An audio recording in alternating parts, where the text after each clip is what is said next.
Welcome to DSEJ Home Classes, a digital initiative by Directorate of School Education, Jammu.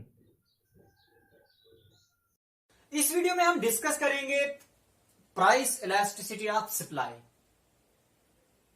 Price elasticity of supply, इसे हम measure करते हैं change in quantity supplied due to change in price.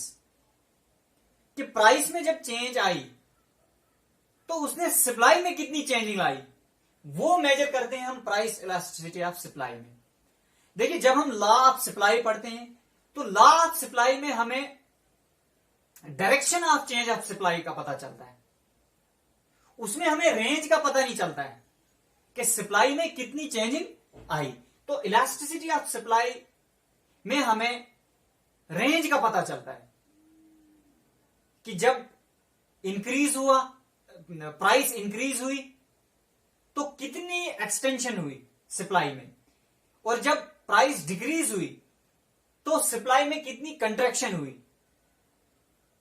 इसको हम measure करते हैं price elasticity of supply में। तो प्राइस इलास्टिसिटी ऑफ सप्लाई की अगर हम डेफिनेशन देखेंगे तो डेफिनेशन है measurement of percentage change in quantity supplied of a commodity in response to change in price of commodity. कि परसेंटेज चेंज क्वांटिटी सप्लाइड में in response to change in price of commodity. कि commodity की price में जो change हुई उससे कितनी change supply में आई, वो हम प्राइस इलास्टिसिटी ऑफ सप्लाई में देखते हैं।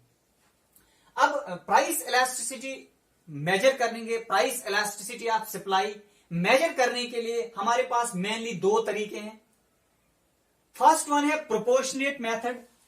प्रोपोर्शनेट मेथड को परसेंटेज मेथड भी बोलते हैं। और सेकंड वन है जियोमेट्रिक मेथड। जियोमेट्रिक मेथड को हम पॉइंट मेथड भी बोलते हैं। सबसे पहले हम देखेंगे परसेंटेज मेथड या प्रोपोर्शनेट मेथड। इससे हम किस तरह से प्राइस इलास्टिसिटी ऑफ सप्लाई को कैलकुलेट करते हैं।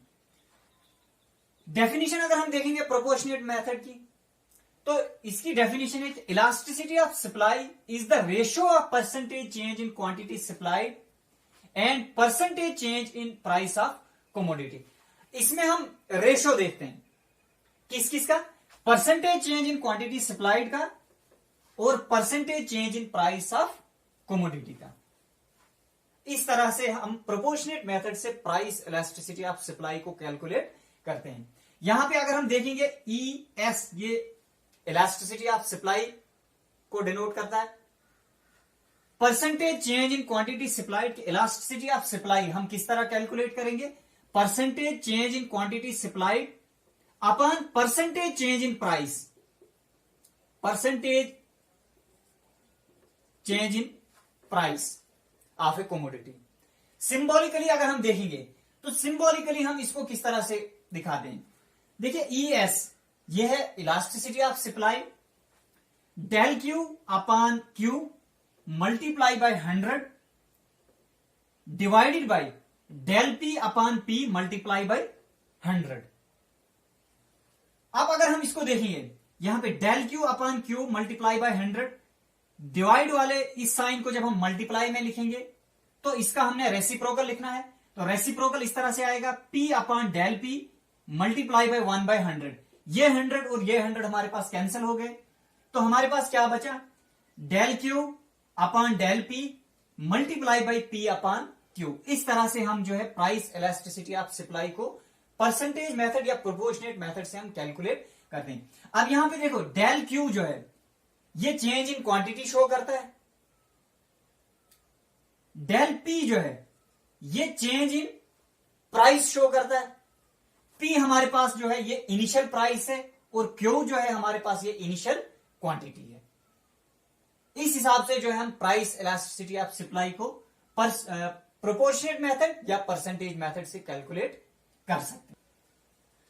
सेकंड मेथड जो प्राइस इलास्टिसिटी ऑफ सप्लाई को मेजर करने का है वो जियोमेट्रिक मेथड है।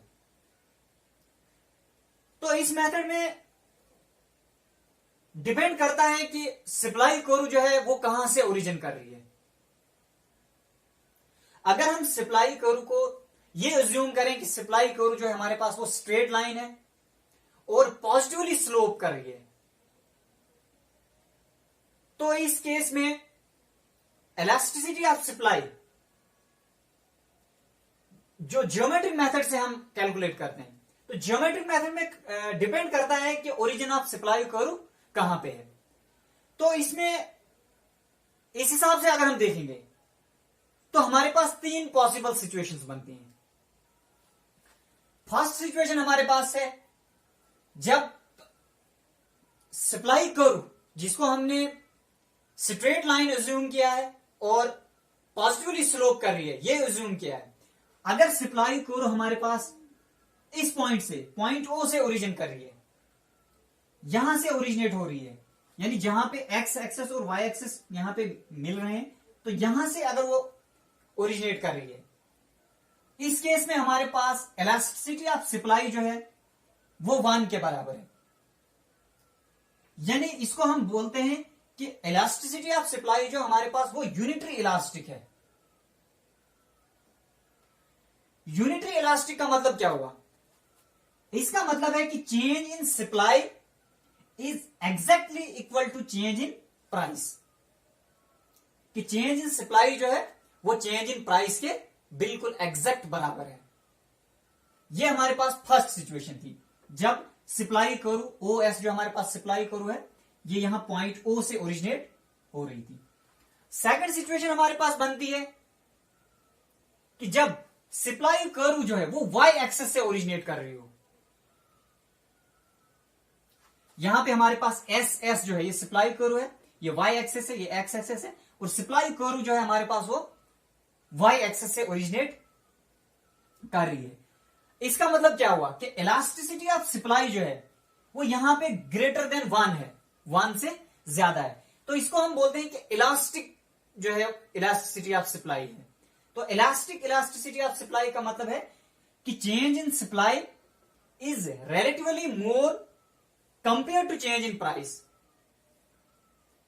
कि चेंज इन प्राइस के कंपैरिजन में चेंज इन सप्लाई जो है वो ज्यादा है। वो हम जब हमारे पास इलास्टिसिटी ऑफ सप्लाई यानी ES वो ग्रेटर देन 1 हो और सप्लाई कर्व जो है हमारे पास जो स्ट्रेट लाइन है और पॉजिटिवली स्लोप कर रही है वो वाई एक्सेस से ओरिजिनेट हो रही हो। अब थर्ड सिचुएशन जो हमारे पास बनती है वो बनती है जब सप्लाई कर्व वो वाई एक्स एक्सेस से ओरिजिनेट कर रही हो। जब सप्लाई कर्व जो है एक्स एक्सेस से ओरिजिनेट कर रही हो, यहां पे एस एस जो हमारे पास सप्लाई कर्व है ये एक्स एक्सेस है और ये यहां से एक्स एक्सेस से ओरिजिनेट कर रही है। इस केस में क्या है, हमारे पास इलास्टिसिटी ऑफ सप्लाई जो है वो लेस देन 1 है,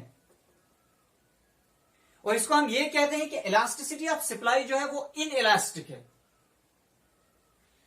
इसका मतलब ये हुआ कि change in supply is relatively less compare to change in price, कि चेंज इन सप्लाई जो है वो लेस है compare to change in price.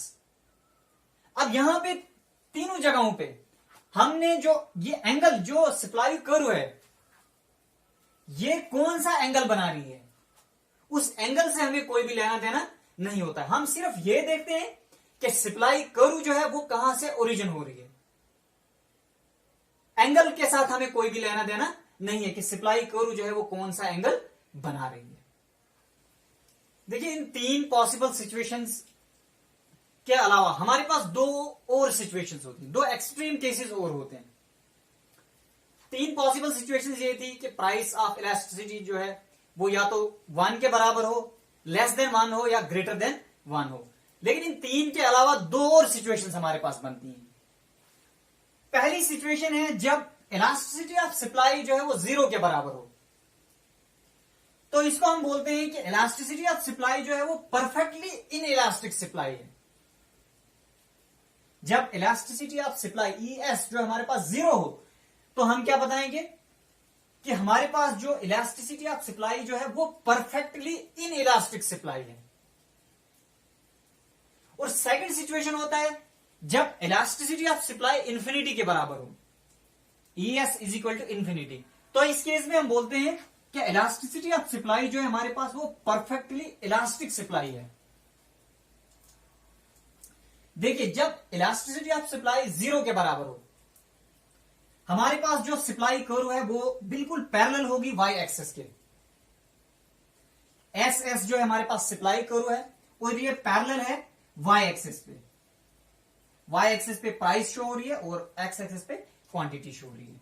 तो जब इलास्टिसिटी ऑफ सप्लाई 0 के बराबर हो तो सप्लाई कर्व जो है हमारे पास वो y एक्सेस के पैरेलल होती है। कहने का मतलब ये है कि जो सप्लाई है वो चेंज इन प्राइस को रिस्पॉन्ड ही नहीं करती है, कि प्राइस में चेंज हो या ना हो सप्लाई में कोई भी फर्क नहीं पड़ता है, कि supply does not respond to change in price of the commodity. आप देखते हो कि जब प्राइस OP1 है उस वक्त भी सप्लाई उतने ही यूनिट्स है, और जब प्राइस OP1 से बढ़कर OP2 हो गई तो हमारे पास उस वक्त भी उतने ही यूनिट्स जो है क्वांटिटी के कमोडिटी के सप्लाई हो रही हैं। ये हमारे पास ये सिचुएशन तब होती है जब हमारे पास इलास्टिसिटी ऑफ सप्लाई जो है वो 0 के बराबर हो, या इसको हम बोलते हैं कि perfectly in elastic supply. Second situation है जब इलास्टिसिटी ऑफ सप्लाई हमारे पास इंफिनिटी हो, इसको हम परफेक्टली इलास्टिक सप्लाई भी बोलते हैं। यहां पे हमारे पास जो सप्लाई कर्व है वो पैरेलल टू एक्स एक्सेस होती है। जब इलास्टिसिटी ऑफ सप्लाई हमारे पास 0 हो तो सप्लाई कर्व हमारे पास पैरेलल टू y एक्सेस होती है, और जब इलास्टिसिटी ऑफ सप्लाई हमारे पास इंफिनिटी हो तो जो हमारे पास सप्लाई कर्व है वो x एक्सेस के पैरेलल होती है। इसका मतलब ये हुआ कि अगर प्राइस में जरा भी चेंज आ जाए, अगर प्राइस को हम थोड़ा भी कम कर दें, तो हमारे पास जो क्वांटिटी सप्लाइड है वो एकदम 0 पे आ जाती है। Minute change in price will cause infinite change in supply, कि जरा भी अगर हम जो हमारे पास प्राइस OS है, OS से अगर हम प्राइस को जरा भी कम कर दें तो हमारे पास जो क्वांटिटी सप्लाइड है वो एकदम जो है वो 0 पे आ जाएगी। यहां पे OS जो है प्राइस है, तो OS प्राइस पे क्वांटिटी सप्लाइड जो है वो OQ भी उसी पे है और OQ1 भी उसी पे है। ये हमारे पास परफेक्टली इलास्टिक सप्लाई तब होती है जब हमारे पास इलास्टिसिटी ऑफ सप्लाई जो है वो इंफिनिटी के बराबर हो। तो thank you for watching this video.